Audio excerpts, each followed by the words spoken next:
Look, I understand that people come to my page. I've been told by a lot of people, and I'm not bragging here, but I'm just saying a lot of people come here because they like the fact that I try to be calm and I don't try to indulge in rage bait and fear mongering.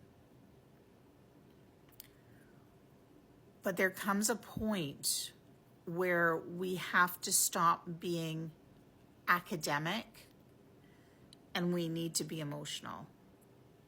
And right now is that time. Truthful, factual, but definitely emotional.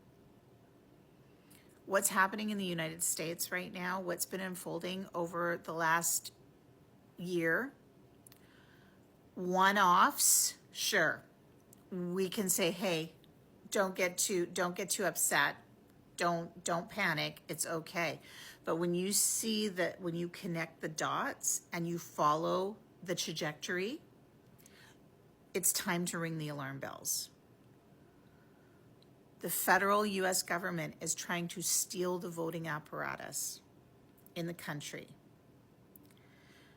They have targeted those who they claim don't belong because of the color of their skin.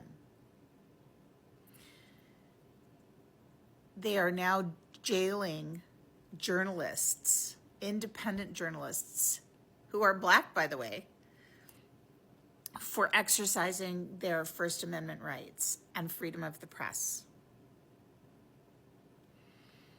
They're refusing to investigate their own law enforcement for doing unlawful things. And on top of that, they are killing their own people in the streets and telling you that they didn't, and not to trust your eyes and your ears. So to say that this is the third stage of totalitarianism, or they are sliding into totalitarianism fast and furious, is not an over-exaggeration here. It is not an over-exaggeration. And as Canadians, you have to remember, when the U.S. sneezes, we catch a cold. And we're usually only 2 to 5 years behind the United States. Now, when we went to the polls the last time, we made a good choice. But there's a lot of people on both sides of the aisle that do not like that choice. And they would like to remove that choice for this country, leaving us open to a power vacuum that could accelerate our slide down the fascist scale, just like the United States. We're not there yet, but with leaders like Danielle Smith and the activities that are happening in Alberta, the new leader of the rhetoric coming out of the BC Conservative Party, the rhetoric coming out of the federal Conservative Party, the resurrection of militias and the rage baiting and red pilling that's happening up here.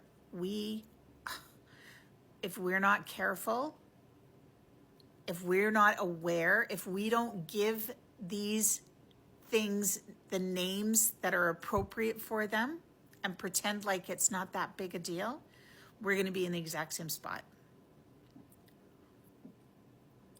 And we need to not downplay this moment. I would rather have us overreact and have it turn out to be nothing than to pretend like nothing's happening,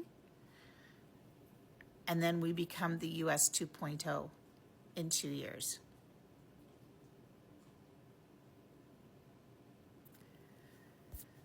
What happens in the US matters in Canada. It always has, because we share a really long border and we're still intrinsically tied, and we have been infiltrated by US culture over the last 30 or 40 years.